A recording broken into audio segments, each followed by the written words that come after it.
51. That means it's time for a check of the weather on the ones with Storm Tracker 13's Abby Oconee. And we are tracking some diminishing showers along the I-25 corridor earlier, impacting the Pikes Peak region as well as Teller County. And here's a look at where some of those showers are happening right now.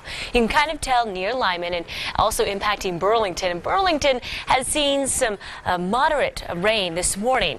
We are continuing to track the possibility for some showers and thunderstorms, especially this afternoon. But again, the northern end of our region looking pretty dry. It's just areas in the eastern plains we're monitoring some action right now. Storm Tracker shows we'll be dealing with marginal severe weather threats, especially this afternoon once those thunderstorms and showers start to ramp up. And it's in these areas shaded in green where we could see some gusty winds along with some hail. As for a broader view, a look at where severe weather could be happening today. Texas stretching all the way through the Midwest, so an active afternoon to be sure. Right now, temperatures in the 40s and in the 50s. Let's take you neighborhood to neighborhood now. We're tracking the lower to mid 40s for northern El Paso County, with some of the lower 40s for Manitou Springs. To the south and to the west, mid 30s for Westcliff, and tracking the lower 50s for Pueblo West, Walsenburg and Trinidad in the lower to mid 40s. Wind speeds, not much of a problem, but Burlington, you're seeing 12-mile-per-hour winds, and Springfield recently kicking up 18-mile-per-hour winds. You'll definitely notice that as you step outside.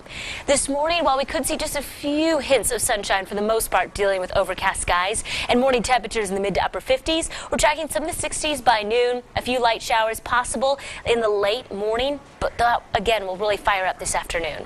Highs today in the lower to mid 70s for the eastern plains, with the 60s primarily along the I-25 corridor. 70 forecast shows that we're keeping in a good amount of water all the way through this afternoon and through your Tuesday. In fact, Tuesday looks to be where we're going to have to really closely monitor the burn scars. Stick with us over the next couple of days. Wednesday and Thursday, temperatures start to rise, and then some of that moisture backs off just a bit. Friday all the way through Sunday, the morning time frames look decent. At least at this point. It's just the afternoons when we could see some of those scattered showers, similar to what we had this last weekend. In Pueblo, 68 both today and tomorrow, mid-70s Wednesday, Thursday. Chance for some afternoon showers for the tail end of the work week. A bit of clearing on Saturday and more storms to go around on Sunday.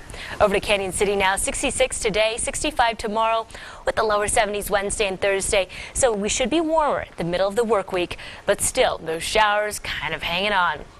Finally, over to Teller County, 53 today, 51 tomorrow, upper 50s Wednesday, Thursday, and chance for those afternoon showers Friday all the way through Sunday. So it really just depends on what time frame that we're looking at as to whether or not we're going to see those showers. Now, coming up during our Good Morning America cut-ins, I'll have a few live looks from across the region. All right. Thanks, Abby. Yep. Now we're going to check back in one final time with Mike Lewis.